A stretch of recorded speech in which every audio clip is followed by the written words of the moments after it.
जय हिंद दोस्तों, मैं सुनील रोशन स्वागत करता हूं आपके अपने YouTube channel physical education arena में। हाजिर हूं दोस्तों मैं आपके सामने लेकर के combined topic practice series physical education TCT PGT, चाहे वो किसी भी टीजीटी पीजीटी फिजिकल एजुकेशन का कोई भी एग्ज़ाम हो किसी भी स्टेट का, ये सारे के सारे क्वेश्चन ही बहुत ही ज़्यादा इंपॉर्टेंट है। आज की हमारी पहली जो इसका सेट 1 देखेंगे दोस्तों, आज हम कंबाइंड टॉपिक्स के बारे में, ठीक है, जिसमें हमने मिक्स कंटेंट रखा है। ठीक है, तो पहला क्वेश्चन है दोस्तों हमारा, स्वामी दयानंद सरस्वती के अनुसार लघु शंख प्रक्षालन के अभ्यास में तीसरे चरण में किस आसन का अभ्यास किया जाता है दोस्तों? According to Swami Dayanand Saraswati, which asana practised in the third step in the practice of Laghu Shankh प्रक्षालना? ठीक है, प्रक्षालना। ओके, आपके ऑप्शन है दोस्तों, तिर्यक भुजंगासन, तिर्यक ताड़ासन, कटी चक्रासन, उद्राकर्षणासन। ठीक है, अब आपको बताना है दोस्तों इन चारों आसनों में से कौन सा आसन स्वामी दयानंद सरस्वती के अनुसार था। फटाफट बताएंगे दोस्तों इसका सही जवाब क्या होगा। क्वेश्चन नंबर 1 का सही ऑप्शन क्या होगा दोस्तों? बिल्कुल इसका सही जवाब होगा option C is the correct answer. ठीक है, कटी चक्रासन। ओके दोस्तों, कटी चक्र आसन। ठीक है, इसमें तीसरे चरण का जो भी रोज प्रक्षालन होता है ना, इसमें अभ्यास के तीसरे चरण में कटी चक्रासन का अभ्यास कराया जाता है दोस्तों। और ये मेनली 2 शब्दों से बना है दोस्तों, कटी और चक्रासन से। ठीक है, कटी का जो मतलब होता है इसमें, इसका मतलब होता है कमर, और चक्र का मतलब तो आप जानते हैं कि गोल यानी कि पहिया।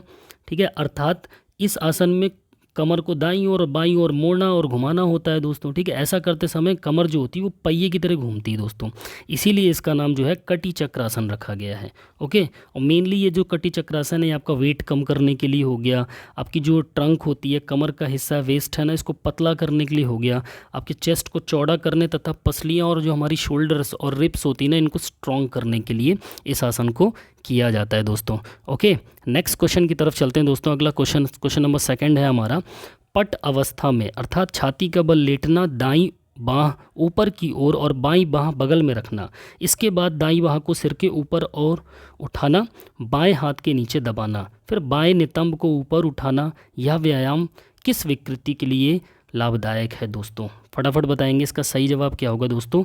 काइफोसिस, स्कोलियोसिस, राउंड शोल्डर या नॉक नी। ठीक है, कौन सी डिफॉर्मिटी के लिए इस प्रकार का जो व्यायाम होता है वो लाभकारी होता है दोस्तों?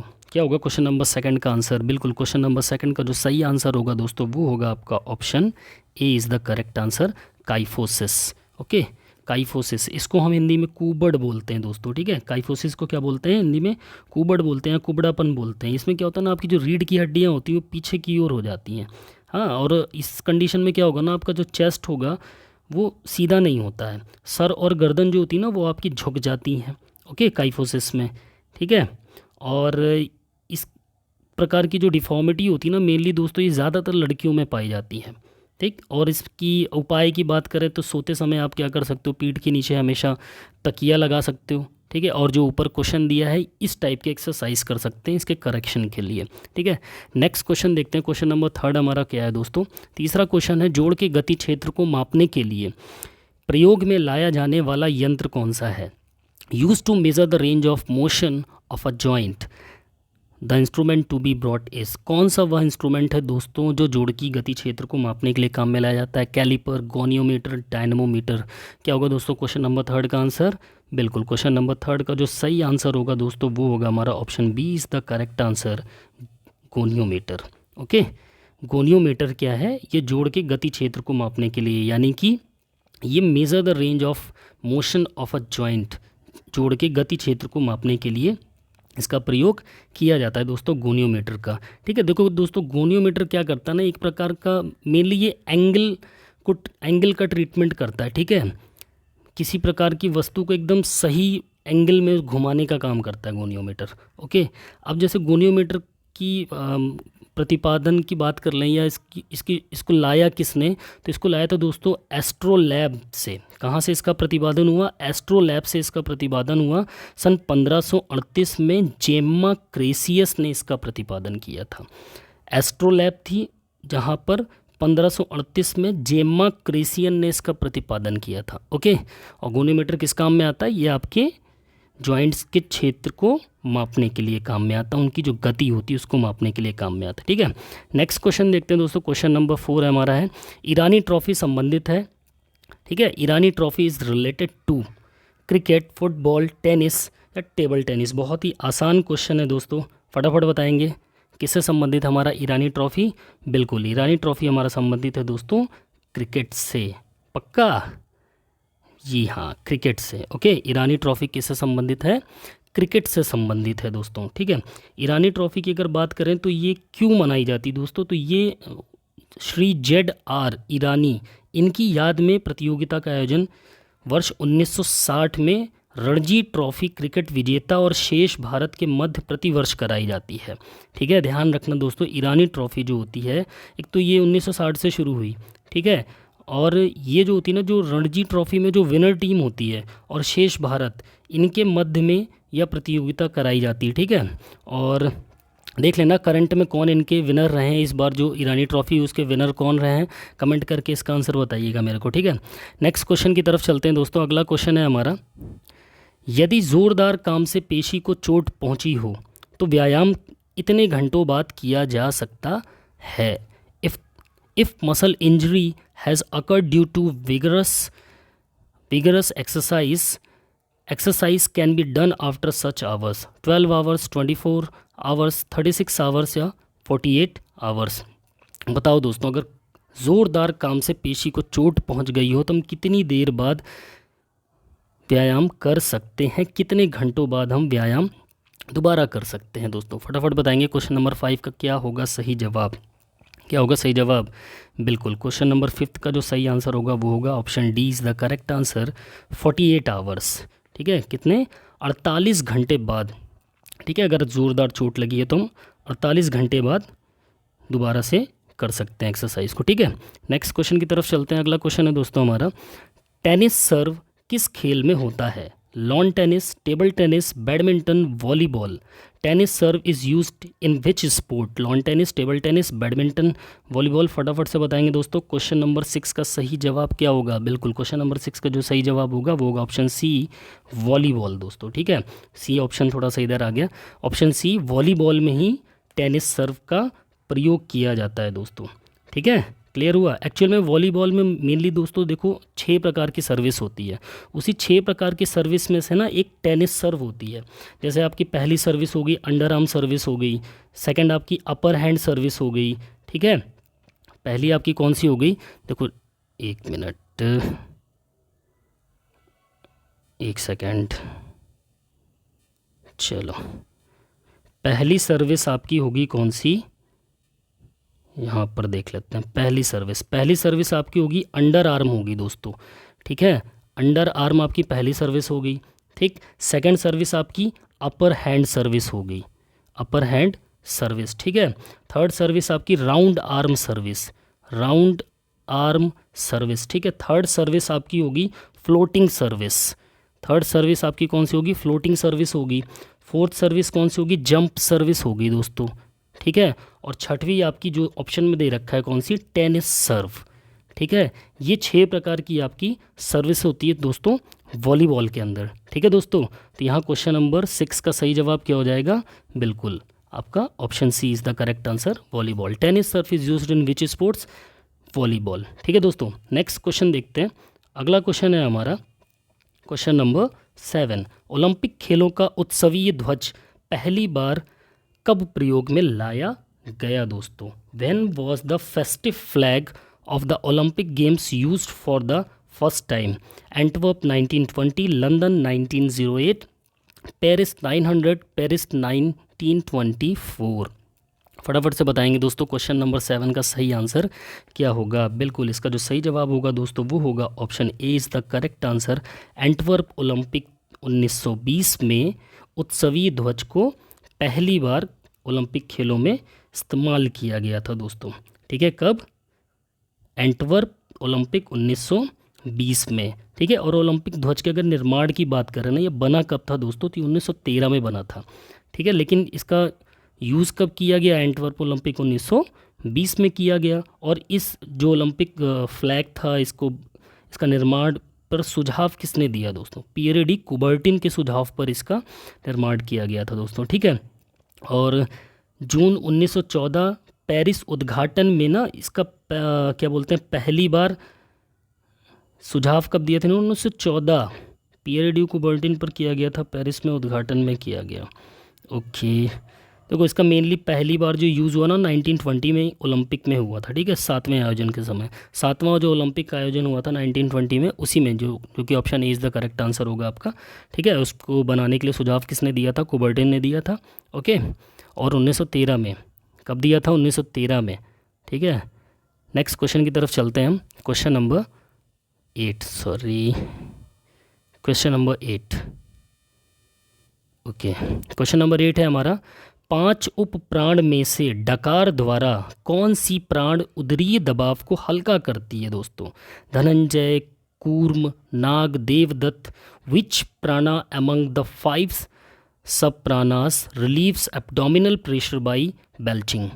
फटाफट बताएंगे दोस्तों क्या होगा सही जवाब इसका। क्वेश्चन नंबर 8 का सही जवाब क्या होगा? बिल्कुल इसका जो सही जवाब होगा दोस्तों, option C is the correct answer. नाग यानी कि स्नेक प्राण, ठीक है, स्नेक प्राणा या नाग प्राण, ठीक है, स्नेक प्राण, नाग प्राण, ठीक है। देखो स्नेक प्राण और नाग प्राण की बात करें ना, तो इसका जो नाम है क्या होता है, ये शरीर के जिस तत्व के कारण ये जीवित रहता है ना, उसको ही हम नाग प्राण कहते हैं। ये क्या कर देता है? उदरी दबाव को हल्का करने का काम करता है, ठीक है, डकार के द्वारा जो नाग प्राण होता है। ओके, ठीक। और इसमें बहुत सी चीज़ें हैं, जैसे मुख्यतः जो प्राण होते हैं ना, देखो यहाँ पर 4 दिए हैं। प्राण जो होते हैं ना, वो मेनली 5 प्रकार के प्राण होते हैं आपके, ठीक है। पहला आपका होता है तो प्राण ही हो गया, ठीक है, पहला प्राण हो गया, दूसरा अपान हो गया, तीसरा समान हो गया, चौथा उदान हो गया, और 5वां व्यान हो गया, ठीक है। ये 5 प्रकार के प्राण हो गए, ठीक है दोस्तों। मुख्यतः जो क्या बोलते हैं प्राण के प्रकार होते हैं। और जो नाग प्राण होता है ना, ये हमारे जो कंठ होते हैं ना, जहाँ से हमारी आवाज़ निकलती, वोकल कॉर्ड होती है, यहाँ से लेकर के ये हमारे मुंह तक रहता है दोस्तों। इसमें हमारी डकार हो गई, हिचकी हो गई, ऐसी और भी चीज़ें होती हैं जो इसी नाग प्राण के द्वारा ही मेनली संभव हो पाती हैं, ठीक है दोस्तों। नेक्स्ट क्वेश्चन की तरफ चलते हैं। अगला क्वेश्चन है हमारा क्वेश्चन नंबर 9। शरीर में पेशियों का प्रतिशत कितना होता है दोस्तों? बहुत ही आसान सा क्वेश्चन है। What is the percentage of muscle in our body? Option A 40 to 45%, 60%, 80% या 100%। फटाफट बताएंगे दोस्तों क्वेश्चन नंबर 9 का करेक्ट आंसर क्या होगा। बिल्कुल सही जवाब इसका जो ऑप्शन होगा, option A is the correct answer. 40 to 45% शरीर में मांसपेशियों का प्रतिशत होता है दोस्तों, ठीक है। कितना परसेंट होता है? 40 से 45% तक होता है, ठीक है दोस्तों। अब इसमें होता क्या है कि इसी मसल्स के जो, अब एक चीज़ बताओ दोस्तों कि स्टडी ऑफ मसल्स क्या कहा जाता है? फटाफट से कमेंट में मेरे को बताओ। जो हम मसल्स की स्टडी करते हैं उसको हम क्या बोलते हैं? फटाक से बताएंगे क्या बोलते हैं, कमेंट करके आंसर बताएंगे। क्या बोलते हैं? मायोलॉजी बोलते हैं दोस्तों। क्या बोलते हैं? बिल्कुल सही, मायोलॉजी। स्टडी ऑफ मसल्स क्या होता है? मायोलॉजी। ये क्वेश्चन भी पुटअप कर लेता है, ठीक है। स्टडी ऑफ एनाटॉमी पूछ लेगा, स्टडी ऑफ फिजोलॉजी पूछ लेगा, स्टडी ऑफ मसल्स पूछ लेगा, सेल पूछ लेगा। ओके, इन पॉइंट्स को भी नोट कर लेना अपने पास। क्वेश्चन नंबर 10 देखते हैं दोस्तों। वंशानुक्रम व्यक्ति की जन्मजात विशेषताओं का संपूर्ण योग है। यह परिभाषा किसने दी थी दोस्तों? रूथ बेनेडिक्ट ने, वुडवर्थ ने, पीटरसन ने या B.N. झा ने? फटाफट बताएंगे क्या होगा। Inheritance of इनेट characteristics of a person who gave this definition. किसने दी थी इस डेफिनेशन को? क्वेश्चन नंबर 10 का सही जवाब क्या होगा दोस्तों? बिल्कुल इसका जो सही जवाब होगा दोस्तों वो होगा option D is the correct answer, B.N. Jha ने, ठीक है। किसने दी थी? B.N. झा ने दी थी दोस्तों। ओके, किसने दी थी? B.N. झा ने। Option D is the correct answer दोस्तों। और इसमें जैसे रूथ बेनेडिक्ट की बात करें तो जो इन्होंने फर्स्ट ऑप्शन देखो दोस्तों, रूथ बेनेडिक्ट, इनकी जो डेफिनेशन थी दोस्तों वो थी माता पिता के संतान में हस्तांतरित होने वाले लक्षणों का वंशानुक्रम कहते हैं। वुडवर्थ जो थे, इनका कहना था कि वंशानुक्रम में वे सभी बातें सम्मिलित होती हैं जो कि व्यक्ति में जबकि उसके जीवन का आरंभ हुआ है, ठीक है, जन्म के समय नहीं वरन गर्भाधान के समय जन्म से लगभग 9 माह पूर्व उपस्थित थी। पीटरसन कहते हैं व्यक्ति अपने माता पिता के माध्यम से पूर्वजों की जो विशेषताएं प्राप्त करता है उसे वंशानुक्रम कहते हैं, ठीक है। लेकिन यहाँ पर वंशानुक्रम व्यक्ति की जन्मजात विशेषताओं का संपूर्ण योग है, ये परिभाषा दी थी दोस्तों B.N. झा ने, ठीक है। अगले क्वेश्चन की तरफ चलते हैं दोस्तों। क्वेश्चन नंबर 11 है हमारा, मैच ऑफ द फॉलोइंग है, ठीक है।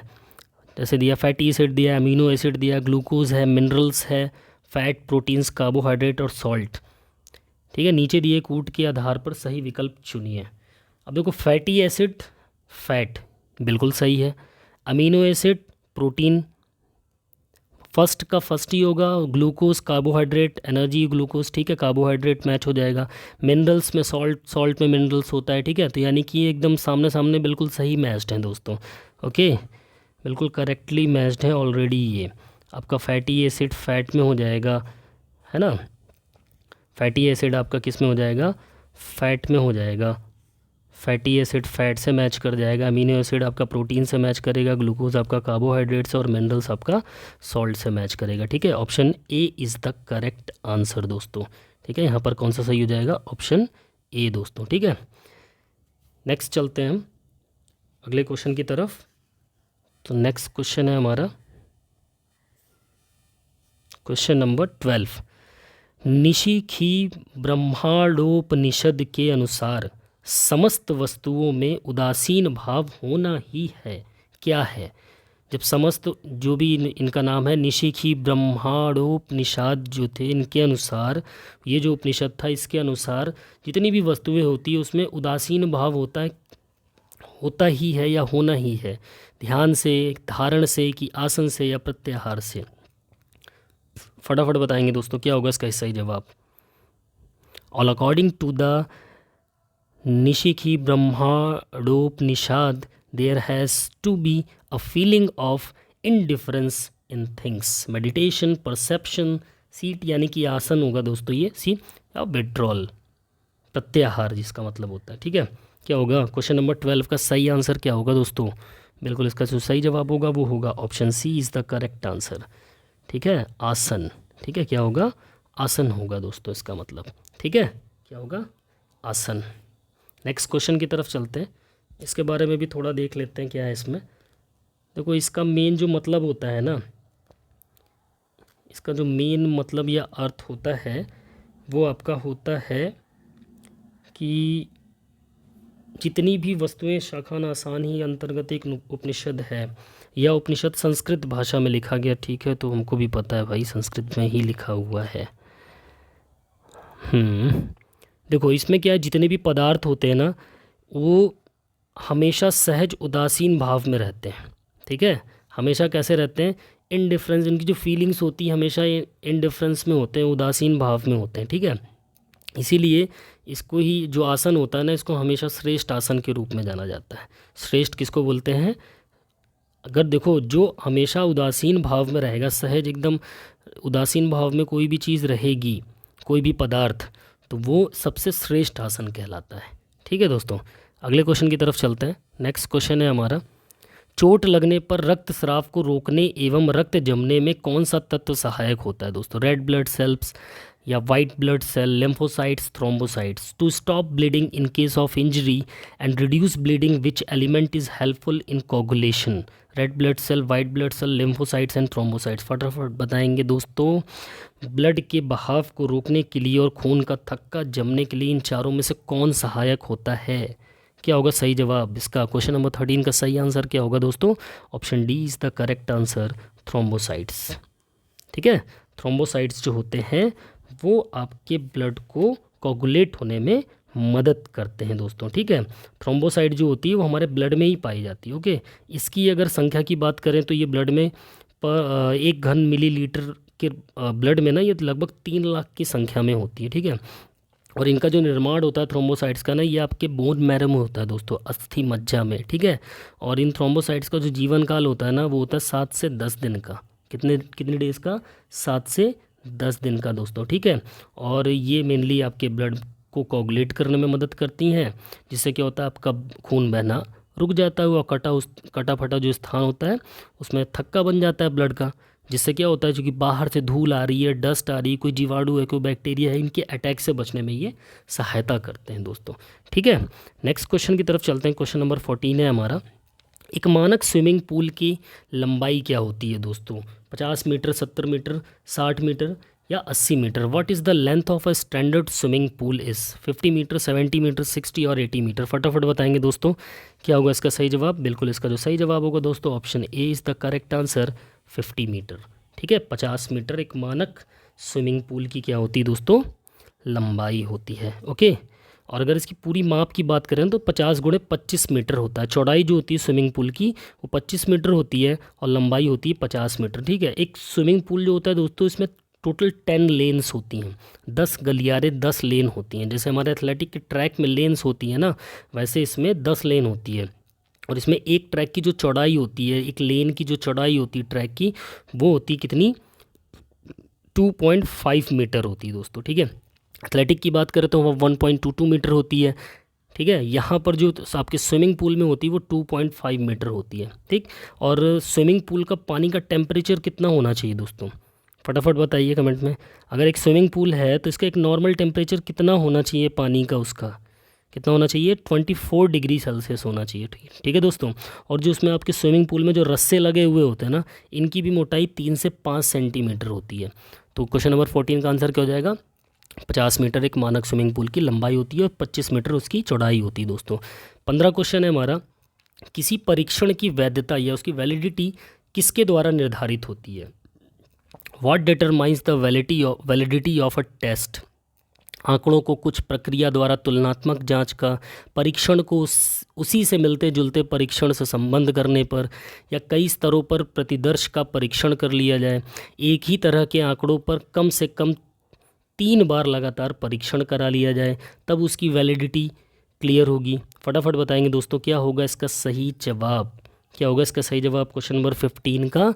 बिल्कुल क्वेश्चन नंबर 15 का जो सही आंसर होगा दोस्तों वो होगा option B is the correct answer. ठीक है, क्या होगा सही जवाब, ऑप्शन बी दोस्तों।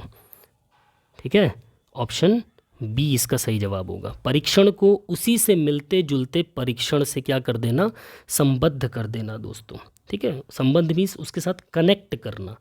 अगर आपको एक परीक्षण की वैलिडिटी मापनी है, निर्धारित करनी है, तो क्या करना पड़ेगा हमें, by relating the test to similar tests, परीक्षण को उसी से मिलते जुलते परीक्षण से संबंध करना पड़ेगा, संबद्ध करना पड़ेगा। ओके दोस्तों, नेक्स्ट क्वेश्चन की तरफ चलते हैं। अगला क्वेश्चन है हमारा, बच्चों में खराब अंग विन्यास का मुख्य कारण होता है कुपोषण, सहायक गति, खेल गतिविधियों की कमी, सख्त कपड़े पहनने से। The main cause of poor organ configuration in children, malnutrition, auxiliary motion, lack of sports activities, by wearing tight clothes. फटाफट बताएंगे दोस्तों, जो बच्चों के अंग टेढ़े मेढ़े हो जाते हैं, डिफॉर्मिटीज़ का शिकार होते हैं, वो किसकी वजह से हो जाते हैं अधिकतर। क्या होगा क्वेश्चन नंबर 16 का सही आंसर दोस्तों। बिल्कुल क्वेश्चन नंबर 16 का जो सही आंसर होगा वो होगा option A is the correct answer, कुपोषण यानी कि माल न्यूट्रिशन। ओके, कुपोषण की ही, अगर उनके अंदर पोषण की कमी है दोस्तों, जाहिर सी बात है, अच्छा खाना, अच्छी डाइट, उनको जो जितनी मात्रा में उनको कैलोरी चाहिए, जितनी मात्रा में उनको अच्छा भोजन चाहिए, वो नहीं मिल पा रहा है टाइम से, तो जाहिर सी बात है कि उन खराब अंग विन्यास होने ही होने हैं उनको। ठीक है, ओके, और कुपोषण, बहुत सी बीमारियां हो जाती हैं कुपोषण की वजह से, जैसे आपको रिकेट्स हो सकता है बच्चों को, सूखा रोग जिसको बोलते हैं, है ना, नाइट ब्लाइंडनेस की प्रॉब्लम आ सकती है, रतौंधी, भाई जब अच्छे खाना नहीं खाएंगे तो विटामिन की कमी तो होगी ही ना। ठीक है, तो यही सब इसके दुष्परिणाम हो सकते हैं दोस्तों। ठीक है, क्वेश्चन नंबर 16 के बाद नेक्स्ट क्वेश्चन पे चलते हैं। क्वेश्चन नंबर 17 है हमारा, सर्किट ट्रेनिंग विधि किसने किया या किसने उसका प्रतिपादन किया। Who is the father of circuit training कह सकते हैं। Who develop the circuit training method, Gosta Holmer, Morgan and Anderson, Friedrich Jahn, या फिर नन ऑफ दीज, या इनमें से कोई नहीं। फटाफट बताएंगे दोस्तों क्वेश्चन नंबर 17 का क्या होगा, मोस्ट इंपॉर्टेंट क्वेश्चन है। बिल्कुल सही जवाब, क्वेश्चन नंबर 17 का जो आपका आंसर होगा वो होगा option B is the correct answer, Morgan and Anderson दोस्तों। ठीक है, किसने, मॉर्गन एंड एंडरसन, इन्होंने इसका प्रतिपादन किया था या इन्होंने इसको बनाया था। और ये कहाँ के थे, मॉर्गन एंडरसन थे जो थे वो लीड्स विश्वविद्यालय के थे। ठीक है, कहाँ के, लीड्स विश्वविद्यालय के। और सर्किट ट्रेनिंग का जो प्रतिपादन था वो 1957 में किया गया था दोस्तों, 1957 में दोस्तों। सर्किट ट्रेनिंग से क्या क्या चीज़ें हम माप सकते हैं, डेवलप कर सकते हैं, हमारी शक्ति है, ठीक है, पावर, और मसल एंडोरेंस हो गया दोस्तों, यानी मांसपेशी सहन शक्ति हो गई। स्पीड को हम क्या बोलते हैं, उसको बढ़ा सकते हैं, उसको अच्छा कर सकते हैं अपनी। न्यूरोमस्कुलर कोऑर्डिनेशन को बढ़िया कर सकते हैं, फ्लेक्सिबिलिटी को बढ़िया कर सकते हैं, कार्डियोवैस्कुलर एबिलिटी को हम अच्छा कर सकते हैं। ठीक है, इतनी चीज़ों में सर्किट ट्रेनिंग हमारी काम करती है दोस्तों। ठीक है, नेक्स्ट क्वेश्चन की तरफ चलते हैं। तो अगला क्वेश्चन है हमारा, सर्किट ट्रेनिंग विधि विकास को किसने, अच्छा फिर से वही आ गया, कोई बात नहीं। क्वेश्चन नंबर 18, गेंद और गड्ढेदार जोड़ है, यानी ball and socket joint are, दो बार जॉइंट हो गया क्या, joint joint are, ball and socket joint are. बताओ दोस्तों, बॉल एंड सॉकेट जॉइंट कौन से होते हैं इसमें से, shoulder joint, hip joint, wrist joint, या नन ऑफ दीस। फटाफट बताएंगे क्या होगा इसका सही जवाब। बिल्कुल, देखो दोस्तों, इसका जो सही जवाब होगा ना, वो होगा आपका ऑप्शन ए भी होगा और ऑप्शन बी भी होगा। ठीक है, जो बॉल एंड सॉकेट जॉइंट होता है वो हमारे शोल्डर जॉइंट में भी पाया जाता है और हमारे हिप जॉइंट में भी पाया जाता है। पूरे शरीर में ये जॉइंट दोस्तों दो ही जगह पे पाया जाता है, एक हमारे शोल्डर पे और हमारे हिप में। और इन बॉल एंड सॉकेट जॉइंट में हर तरीके की मूवमेंट हो सकती है दोस्तों। ठीक है, जितनी भी टाइप्स की मूवमेंट होती है वो हो सकती हैं। अच्छा, एक चीज़ बताओ दोस्तों फटाफट कमेंट में, ग्लाइडिंग जॉइंट किसे बोलते हैं दोस्तों। ठीक है, ग्लाइडिंग जॉइंट मतलब हमारे कहाँ पर होता है, मेनली जो इसके एग्जांपल बताओ दोस्तों, ग्लाइडिंग जॉइंट के एग्जांपल की, जो फिसलने वाले जोड़ होते हैं वो कहाँ पर होते हैं, इसका उदाहरण क्या होगा, कमेंट करके बताना। ठीक है मेरे को। नेक्स्ट क्वेश्चन की तरफ चलते हैं। अगला क्वेश्चन है हमारा, एक के लिए शारीरिक शिक्षा एक महत्वपूर्ण घटक है, एक के बाद डैश होगा। ठीक है, एक के बाद खाली स्थान है, फिर उसके बाद लिखा है के लिए शारीरिक शिक्षा एक महत्वपूर्ण घटक है। Physical education is an important is the component, good health, social status, healthy lifestyle, strong body. अच्छी सेहत, सामाजिक स्थिति, सामाजिक जीवन शैली या मजबूत शरीर के लिए शारीरिक शिक्षा एक महत्वपूर्ण घटक है। फटाफट बताएंगे दोस्तों, इन चारों में से क्या होगा सही जवाब। बिल्कुल, इसका जो सही आंसर होगा option C is the correct answer. Question number 19 का आंसर क्या होगा दोस्तों, ऑप्शन सी। ठीक है, अच्छी जीवन शैली जो होती है वो शारीरिक शिक्षा का एक महत्वपूर्ण घटक होती है दोस्तों। ठीक है, आगे बढ़ें। नेक्स्ट क्वेश्चन है हमारा, क्वेश्चन नंबर 20, शरीर में मुख्यतः वसा जमा होती है किस तरह में, ग्लाइकोजिन, आमाशय में, ट्राइग्लिसराइड, फ्री फैटी एसिड और एडिपोज टिश्यू की तरह, मांसपेशियों और यकृत में। फटाफट बताएंगे दोस्तों। Fat is mainly stored in the body types, glycogen in the stomach like triglyceride, free stomach acid and adipose tissue, और in muscles and liver. Question number 20 का क्या होगा सही जवाब दोस्तों, फटाफट बताएंगे। क्वेश्चन नंबर 20 का क्या होगा सही जवाब। बिल्कुल, इसका जो सही जवाब होगा दोस्तों वो होगा हमारा ऑप्शन सी। ठीक है, option C, like triglyceride, free stomach and acid and adipose. ठीक है, ये क्या होते हैं, ये शरीर में मुख्यतः वसा यहीं पर जमा होती है हमारी, जो इन्हीं के माध्यम से हमारी जो, या यहीं पर हमारी क्या होती है, हमारी जो फैट होती है ना वो हमारी यहीं पर स्टोर होती है दोस्तों। ठीक है, क्लियर हुआ। अब देखो देखो होता क्या दोस्तों, हमारी जो फैट होता है ना इसमें मेनली कार्बन, ऑक्सीजन और हाइड्रोजन होते हैं। ठीक है, अगर इनके परसेंटेज की बात करें तो कार्बन की मात्रा फैट में होती है दोस्तों, वो होती है 76%, ऑक्सीजन की मात्रा 12% के आसपास होती है, और हाइड्रोजन जो होता है वो 12% होता है। ठीक है, और एडिपोज संयोजी तो त्वचा के नीचे स्थित होता है। ठीक, जो एडिपोज टिश्यू होता है ऑप्शन सी में दिया है ना, एसिड एंड एडिपोज टिश्यू, ये कहाँ पर होता है दोस्तों, ये हमारा जो होता है वो हमारे त्वचा के नीचे स्थित होता है। ठीक, और मनुष्य के बहुत से मतलब ऐसे भाग हैं, जैसे उदर के निचले भाग, नितंबों, जांघों आदि।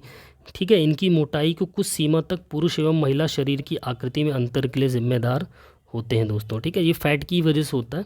ठीक है, नेक्स्ट क्वेश्चन की तरफ चलते हैं। अगला क्वेश्चन है हमारा, अगर महिलाएं स्वस्थ वजन सीमा यानी कि BMI body mass index 18.5 to 24.9 में है तो गर्भावस्था के दौरान कितना वज़न बढ़ना चाहिए कि उसकी सुझाई गई मात्रा क्या होगी दोस्तों। मतलब जब वो प्रेग्नेंट होगी लेडी तो इस BMI के दौरान उसको कितना वज़न बढ़ाना चाहिए दोस्तों एक महिला को। अगर उसकी BMI कितनी है 18.5 से 24.9। फटाफट बताएंगे दोस्तों, क्वेश्चन नंबर 21 का सही आंसर क्या होगा? 5 से 9 किलोग्राम, 11 से 16 किलोग्राम, 7 से 10 किलोग्राम या 18 किलोग्राम? क्या होगा इसका सही जवाब? बिल्कुल option B is the correct answer, 11 से 16 किलोग्राम दोस्तों। ठीक है, इतना वेट बढ़ा सकते हैं अगर एक औरत, प्रेग्नेंट लेडी की BMI कितनी हो 18.5 से 24.9 के बीच में हो अगर। ठीक है, नेक्स्ट क्वेश्चन की बात करते हैं। अगला है क्वेश्चन नंबर 21। सिटअप्स का क्या उद्देश्य होता है दोस्तों? उदर की पेशी में शक्ति उत्पन्न करना, उदर क्षेत्र को उपयुक्त आकार देना, वसा को कम करना, वजन कम करना। What is the purpose of situps? To generate strength in abdominal muscles, to give appropriate shape to the abdominal area, reducing fat और लूजिंग वेट। क्या होता है इसका सही जवाब दोस्तों? बिल्कुल क्वेश्चन नंबर 22 का जो सही आंसर होगा वो होगा आपका option A is the correct answer. उदर की जो पेशी होती है हमारी, जो एब्डोमिनल की जो मसल्स होती है ना, उनको क्या करना? स्ट्रॉन्ग करना दोस्तों, मजबूत करना। ओके, क्या करना?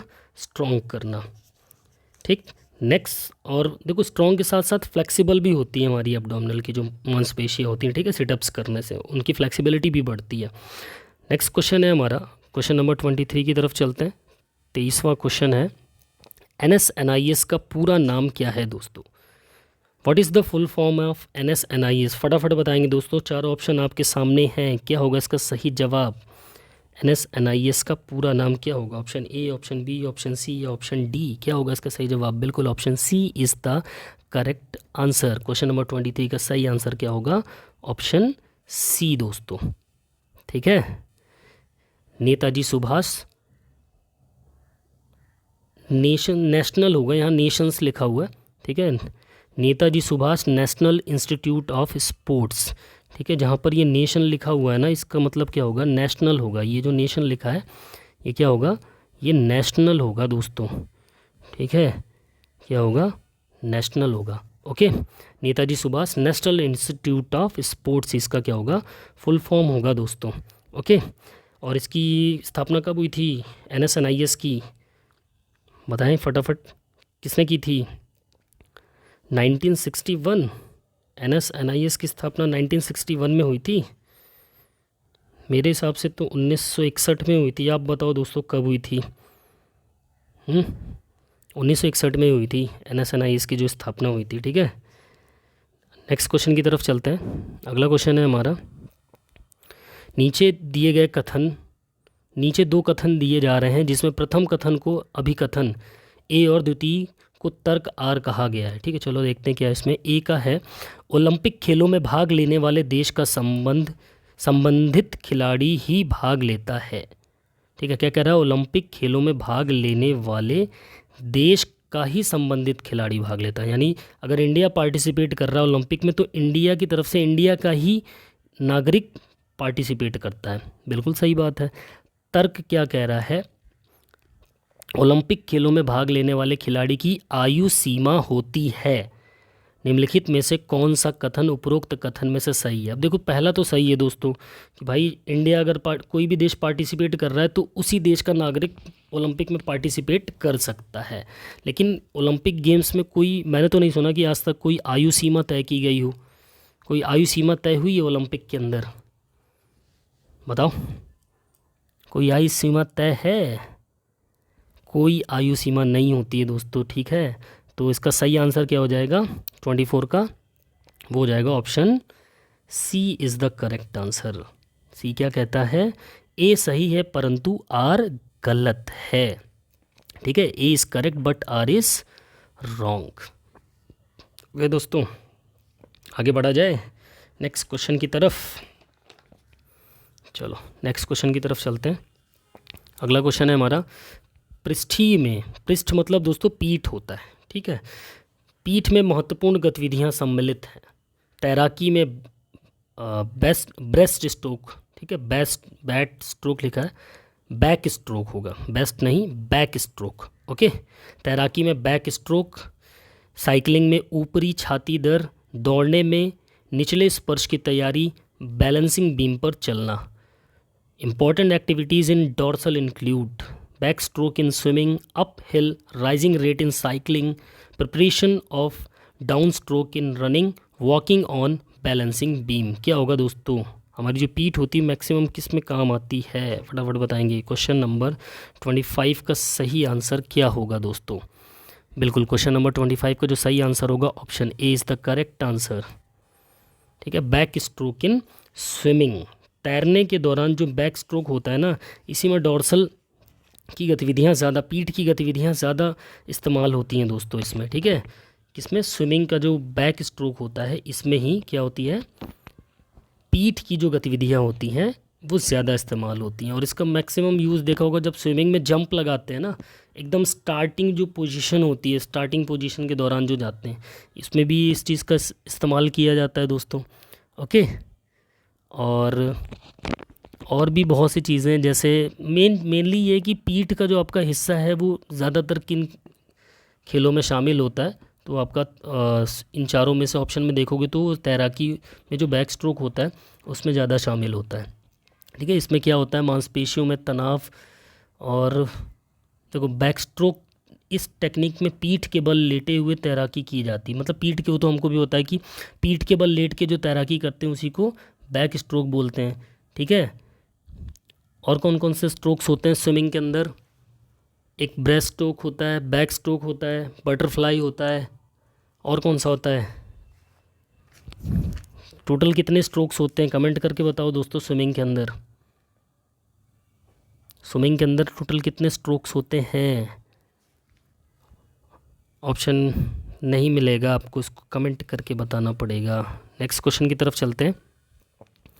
उत्तक ऑक्सीडेशन के दौरान रक्त में प्रवाहित होने वाली कार्बन डाइऑक्साइड होती है कार्बोनिक अम्ल, लैक्टिक अम्ल, oxic haemoglobin, carboxy haemoglobin. The carbon dioxide flowing in the blood during tissue oxidation is. फटाफट बताएं दोस्तों। कार्बोनिक एसिड होगा इसका आंसर, लैक्टिक एसिड होगा, या ऑक्सी हीमोग्लोबिन होगा, या कार्बोक्सी हीमोग्लोबिन होगा? क्या होगा इसका सही जवाब? जब हमारे टिश्यूज़ में ऑक्सीडेशन होता है तो रक्त में जो कार्बन डाइऑक्साइड बहती है ना, वो कौन सी कार्बन डाइऑक्साइड होती है? क्या होगा 26 का सही जवाब? बिल्कुल, इसका जो सही आंसर होगा वो होगा option D is the correct answer, carboxy haemoglobin. कौन सी होगी? कार्बोक्सी हीमोग्लोबिन बहती है दोस्तों। ठीक है, कौन सी? Carboxy haemoglobin. ठीक है, और कार्बोक्सी हीमोग्लोबिन का फॉर्मूला क्या होता है दोस्तों? कार्बोक्सी हीमोग्लोबिन का फॉर्मूला क्या होता है? कार्बोक्सी जो हीमोग्लोबिन होता है उसका फॉर्मूला होता है HbO2। ठीक है, क्या होता है? HbO2। ये कार्बोक्सी हीमोग्लोबिन का फॉर्मूला होता है दोस्तों। ठीक है, नेक्स्ट क्वेश्चन पे चलते हैं। अगला क्वेश्चन है हमारा, खेल कूद विस्थापन में कौन सा लीवर अधिक प्रभावित होता है या ज़्यादा इस्तेमाल होता है? Which lever is more in sports displacement is influenced? Third class, second class, first class, या नन ऑफ दीज? कई बार एक क्वेश्चन पे पूछा जा चुका है दोस्तों। फटाफट बताएंगे क्या होगा सही जवाब? बिल्कुल, तीसरे दर्जे का या थर्ड क्लास लीवर जो होता है मेनली ज़्यादा इस्तेमाल होता है दोस्तों स्पोर्ट्स एक्टिविटीज़ के अंदर। ठीक है, अब इसमें जो लीवर होता है ना दोस्तों, इस लीवर में क्या होता है? एक फोर्स होगा, एक एक्सिस होगा, और एक रेजिस्टेंस होगा। तीन चीज़ें होती हैं ना, तो इसमें क्या होगा? देखो, इसमें फोर्स, एक्सिस, ठीक है, फोर्स, एक्सिस तथा रेजिस्टेंस के मध्य में होता है। जो फोर्स होता है ना, देखो जो फोर्स होगा वो हमेशा कहाँ होगा? बीच में होगा। फोर्स कहाँ पर होगा?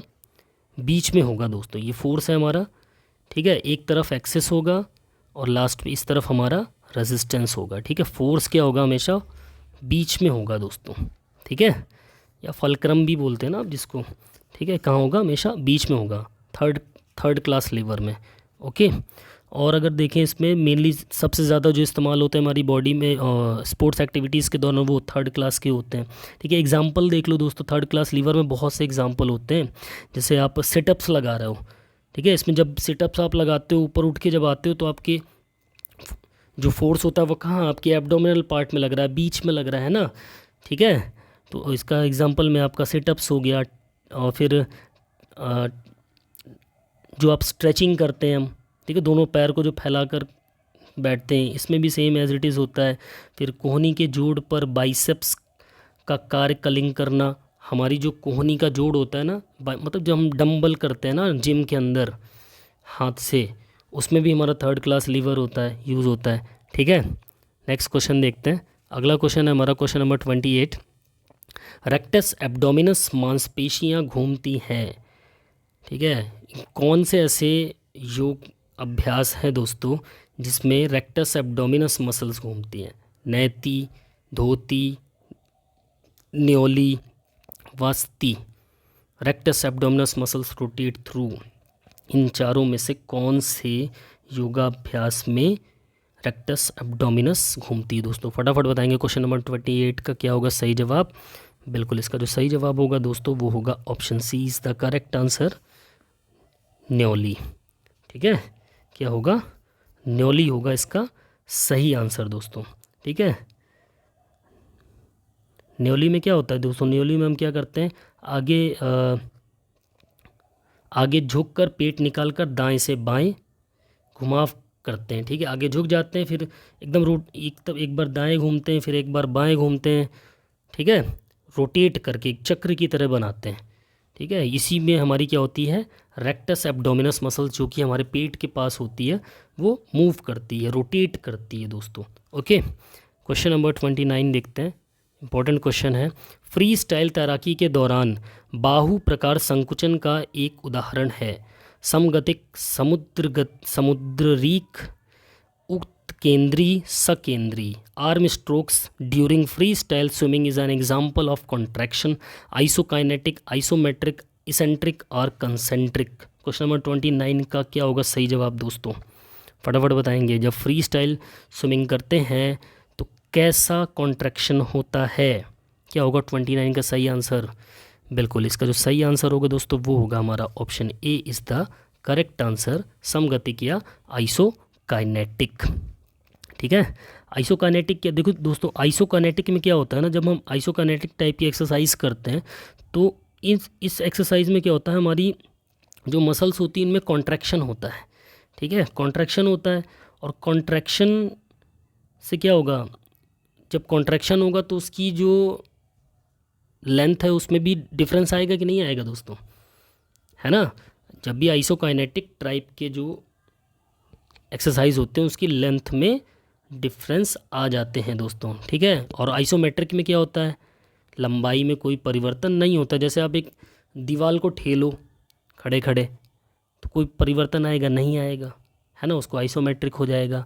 आइसोकाइनेटिक में क्या होता है, आपकी लेंथ में परिवर्तन आता है।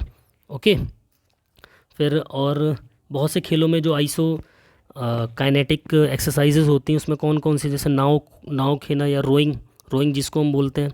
ठीक है, स्विमिंग के अलावा और भी बहुत से खेल हैं। रोइंग में मेनली हमारी आइसोकाइनेटिक इस्तेमाल होती है, आइसोकाइनेटिक टाइप का कॉन्ट्रैक्शन होता है।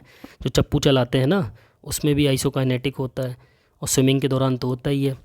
ठीक है, नेक्स्ट क्वेश्चन की तरफ चलते हैं। कबड्डी खेल में रेडर को कम से कम कितने विपक्षी खिलाड़ियों की उपस्थिति में बोनस अंक प्राप्त होता है? 3, 4, 5, 6। In the game of kabaddi raider gets a bonus point in the presence of at least how many opposition player. बहुत आसान क्वेश्चन है, क्या होगा इसका सही जवाब? फटाफट बताएंगे। क्या होगा? मिनिमम 6 प्लेयर्स होने चाहिए। Option D is the correct answer. ठीक है, अगर आपको बोनस पॉइंट चाहिए तो 6 प्लेयर अपोजिट टीम के मौजूद होने चाहिए उस टाइम पे। ठीक है, क्लियर हुआ? कितने मिनिमम खिलाड़ी होने चाहिए? 6 होने चाहिए। लोना कब दिया जाता है दोस्तों? लोना दिया जाता है जब पूरी टीम क्या हो जाती है, समय से पहले ऑल आउट हो जाती है। और लोने में कितने पॉइंट होते हैं? अलग से 2 पॉइंट, जितने भी टीम के आपने मारे उतने पॉइंट मिलेंगे, देन साथ में अलग से 2 पॉइंट लोना के एक्स्ट्रा मिल जाते हैं दोस्तों, है ना। ठीक है, और एक स्कोर शीट जो होती है ना कबड्डी की, उसमें एक चीज़ बताओ दोस्तों, जो बोनस पॉइंट देते हैं हम, जो स्कोरर होता है वो बोनस पॉइंट देता है, तो स्कोर शीट में वो कैसा आकार बनाता है दोस्तों? बताओ, स्कोर शीट में बोनस पॉइंट देने के लिए कैसा आकार बनाता है वो? कैसा बनाता है? ऐसे सर्किल बनाता है, ऐसे रेक्टेंगल बनाता है, या फिर ऐसे एक ट्रायंगल बनाता है? क्या बनाता है बताओ? बिल्कुल ट्रायंगल से डिनोट किया जाता है दोस्तों। ठीक है, जो बोनस पॉइंट डिनोट किया जाता है वो किस तरीके से, ट्रायंगल से, ठीक है, बोनस अंक त्रिभुज के आकार में डिनोट किया जाता है। नेक्स्ट क्वेश्चन है टाइगर वुड्स संबंधित है, ये टर्मिनोलॉजी है, किससे संबंधित है, गोल्फ, निशानेबाजी, सेलिंग या रोइंग। क्या होगा इसका सही जवाब दोस्तों, बिल्कुल ये इसका जो सही जवाब होगा वो होगा आपका option A is the correct answer, golf. Tiger Woods जो है वो गोल्फ खेल से संबंधित होती है दोस्तों, ठीक है, गोल्फ से। नेक्स्ट क्वेश्चन पे आते हैं, बेसबॉल की प्रत्येक टीम में कितने खिलाड़ी होते हैं दोस्तों, बेसबॉल की प्रत्येक टीम में कितने खिलाड़ी होते हैं। क्वेश्चन नंबर 32 का सही आंसर क्या होगा दोस्तों, फटाफट बताएंगे। 32 का सही जवाब क्या होगा, how many players are there in each basketball team, sorry baseball team, basketball बोल दिया मैंने। बेसबॉल की टीम में कितने खिलाड़ी होते हैं, कितने होते हैं, option C is the correct answer, 9 players होते हैं दोस्तों, 9 खिलाड़ी होते हैं, ठीक है। प्रत्येक टीम में खिलाड़ियों की संख्या 9 होती है बेसबॉल के अंदर। और इसमें जो बैटिंग करने वाली टीम होते हैं ना, उसके 3 खिलाड़ी अगर आउट हो गए तो उनकी पारी समाप्त हो जाती है, ध्यान रखना। बेसबॉल के अंदर जो 9 प्लेयर होते हैं, अगर वो बैटिंग करने आ रहे हैं तो उसमें से अगर 3 खिलाड़ी आउट हो जाते हैं तो उनकी पारी ख़त्म हो जाती है, उनकी इनिंग जो होती है वो समाप्त कर दी जाती है दोस्तों, ठीक है। नेक्स्ट क्वेश्चन पे आते हैं, क्वेश्चन नंबर 33, मानव शरीर में ही स्वस्थ मस्तिष्क का निवास करता है, या हाँ ठीक है, यह कथन किसका है, महात्मा गांधी, अरस्तु, जेम्स डेवर का या वुडवर्थ का। A healthy mind resides only in a healthy body, ठीक है, this is the statement of Mahatma Gandhi, Aristotle, James Drever या वुडवर्थ का। क्वेश्चन नंबर 33 का आंसर क्या होगा दोस्तों, फटाफट बताएंगे। वैसे कि ये क्वेश्चन ना काफ़ी उसमें रहता है, संशय में रहता है, ठीक है, बताओ फटाफट इसका सही आंसर क्या होगा क्वेश्चन नंबर 33 का। बिल्कुल सही जा रहे हो, क्या होगा सही जवाब क्वेश्चन नंबर 33 का, बिल्कुल एरिस्टोटल, ठीक है, अरस्तु, अरस्तु का ही ये कहना था कि स्वस्थ शरीर में ही स्वस्थ मस्तिष्क का निवास होता है, ठीक है, ध्यान रखना। और देखो क्या बोला इन्होंने, इसका ही लैटिन अनुवाद था एक, जो ये डेफिनीशन है, स्वस्थ शरीर में ही स्वस्थ मस्तिष्क का निवास करता है, इसका लैटिन में जो अनुवाद है वो क्या है, a sound mind in a sound body, या इसको हम बोल सकते हैं a healthy mind in a healthy body, ठीक है, ओके। यहाँ पर दे सकता था a healthy mind resides only in human healthy body, इसको हम a sound mind in a sound body भी बोल सकते हैं, ठीक है, ओके। नेक्स्ट क्वेश्चन की तरफ चलते हैं, क्वेश्चन नंबर 34, निम्नलिखित में से कौन सा कम से कम प्रशिक्षणीय है, ताकत, लचीलापन, सहनशीलता या फिर एंड्योरेंस।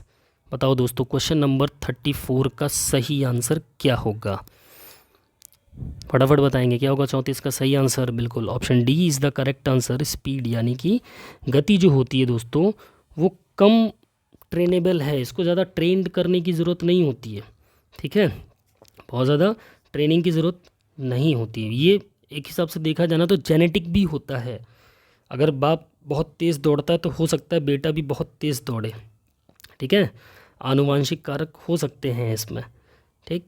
और इसमें और भी बहुत सी चीज़ें रोल निभाती हैं, आपका एनवायरनमेंट कैसा है, आप किस वातावरण में रह रहे हैं, किस पर्यावरण में रह रहे हैं, ठीक है, ये भी इम्पोर्टेंट इसमें काम आ जाता है, ठीक है, इसीलिए ये कम से कम प्रशिक्षणीय होती है, ओके, इसको ज़्यादा ट्रेनिंग की ज़रूरत नहीं पड़ती है। क्वेश्चन नंबर 35 की तरफ चलते हैं, निम्नलिखित में से कौन से योगाभ्यास अवसाद में सकारात्मक प्रभाव नहीं डालते हैं, नासिका प्राणायाम, शवासन, कपालभाति या भ्रामरी प्राणायाम। पेयर में आंसर होंगे इसके दोस्तों, फटाफट बताएंगे। Which of the following yoga exercises do not have a positive effect on depression, ऐसी कौन सी योगा एक्सरसाइजेज हैं जो पॉजिटिव इफेक्ट नहीं देती हैं डिप्रेशन के दौरान। क्या होगा इसका सही जवाब, क्वेश्चन नंबर 35 का क्या होगा सही जवाब, बिल्कुल इसका जो सही आंसर होगा दोस्तों वो होगा हमारा option A is the correct answer, 2 और 4, यानी कि शवासन, ठीक है, और भ्रामरी प्राणायाम, ठीक है, ये 2 प्रकार के ऐसे योगाभ्यास हैं, शवासन और भ्रामरी, जो कि पॉजिटिव इफ़ेक्ट नहीं डालते हैं डिप्रेशन के, डिप्रेशन में काम नहीं आते उतने ज़्यादा, ठीक है। अगर आप अवसाद में हैं, आप डिप्रेशन में हैं, आप तनाव में हैं, चिंता में हैं, तो ये शवासन और भ्रामरी प्राणायाम पॉजिटिव इफ़ेक्ट नहीं होता है इनसे। ठीक है, नेक्स्ट क्वेश्चन की बात करें, अगले क्वेश्चन पे चलते हैं। नेक्स्ट क्वेश्चन है हमारा, समूह में की गई मुक्त हस्त कसरतों को कहा जाता है? Free hand exercises done in a group are called circuit training, calisthenics, drill and marching, weight training. फटाफट बताएंगे दोस्तों, क्वेश्चन नंबर 36 का सही आंसर क्या होगा? क्या होगा क्वेश्चन नंबर 36 का सही आंसर? फटाफट बताएंगे। Option B is the correct answer दोस्तों, कैलेस्थेनिक्स। ठीक है, जो फ्री हैंड एक्सरसाइजेस होती हैं, जो ग्रुप में की जाती हैं, वो कैलेस्थेनिक्स के अंतर्गत आती हैं। किसके अंतर्गत? कैलेस्थेनिक्स के अंतर्गत आती हैं। ठीक है, कैलेस्थेनिक जो वर्ड है ना दोस्तों, ये ग्रीक भाषा से आया गया है और ये मेनली दो शब्दों से मिलकर बना है, कैलोस और स्थेनोस। ठीक है, कैलोस का जो मतलब होता है वो होता है ब्यूटी, और स्थेनोस का जो मतलब होता है वो होता है स्ट्रेंथ। ठीक है, ओके, आगे बढ़े। नेक्स्ट क्वेश्चन है हमारा क्वेश्चन नंबर 37। एशियन खेल के जनक कौन थे? Very important question. Who was the father of Asian sports? Professor Guru GD सोंधी या गुरुदत्त सोंधी, महाराजा यदवेंद्र सिंह, राजकुमारी अमृत कौर, श्रीमती इंदिरा गांधी। बताओ दोस्तों, क्वेश्चन नंबर 37 का आंसर क्या होगा? Who is the father of Asian games? कौन थे? बिल्कुल GD सोंधी जी थे हमारे। ठीक है, प्रोफेसर गुरुदत्त GD सोंधी ही फादर ऑफ एशियन गेम्स के पिता थे, जनक थे दोस्तों। ठीक है, कौन थे? प्रोफेसर GD सोंधी। ओके, और ये हमारे ओलंपिक, जो उस समय तत्कालीन भारतीय ओलंपिक संघ के अध्यक्ष पटियाला के महाजन यादवेंद्र सिंह को पत्र लिखकर सुझाव दिया था कि नई दिल्ली में आयोजित होने वाली प्रथम एशियाई संबंध अधिवेशन में भाग लेने के लिए एशियाई राष्ट्रों का, बड़ा लंबा है इसका। ठीक है, इसमें जवाहरलाल नेहरू का भी काफ़ी महत्वपूर्ण रोल मॉडल रहा है दोस्तों। ठीक है, और अगर ऑप्शन में कभी कभी जवाहरलाल नेहरू दे देता है ना, तो कंफ्यूज भी हो जाते हैं लोग, लेकिन इसका सही आंसर क्या होगा? प्रोफेसर गुरुदत्त सोंधी जी। ठीक है, और एशियन गेम कब शुरू हुए थे दोस्तों? कब स्टार्ट हुए थे? फर्स्ट एशियन गेम कब हुए थे? 1951 में दोस्तों। ठीक है, आगे बढ़ते हैं नेक्स्ट क्वेश्चन की तरफ।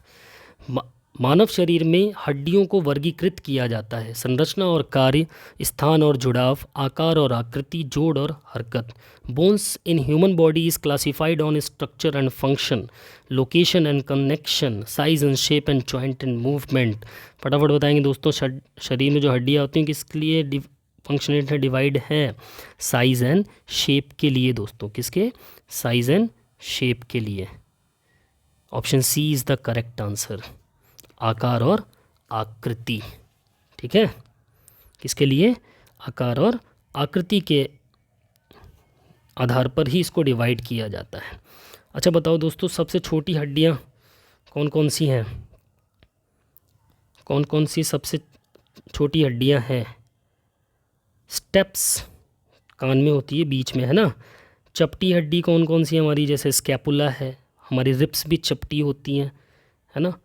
वर्टिब्रा जो हमारी रीढ़ की हड्डी में होती है ना, हड्डियाँ, उसमें चपटी नहीं होती, उसमें कैसी होती हैं? इर्रेगुलर बोन्स पाई जाती हैं। ठीक है, लॉन्ग बोन्स में आपकी कौन कौन सी आ जाती हैं? ह्यूमरस है, रेडियस है। अल्ला ह्यूमरस कहाँ होती है दोस्तों? हमारे ह्यूमरस हमारे हाथ में ऊपर साइड पे होती है, बाइसेप्स और ट्राइसेप्स के बीच में, है ना। फिर लंबी में फीमर भी है, टीबिया है, फिबूला है, ये भी आ जाती हैं। इन्हीं के शेप और आकार के हिसाब से हड्डियों को डिवाइड किया गया। ये जो मैंने अभी बताया ना, ये इनके शेप और आकार हैं, लंबा, चपटा, है ना, छोटा, आड़ा टेढ़ा, इरेगुलर यानी कि। ओके, इसी के आधार पर इनको डिवाइड किया जाता है दोस्तों। नेक्स्ट क्वेश्चन की तरफ चलते हैं। Question number 39। निरंतर प्रगतिशील आदर्श वाक्य है एशियाई खेलों का, ओलंपिक खेलों का, कॉमनवेल्थ खेलों का, एफ्रो एशियन खेलों का।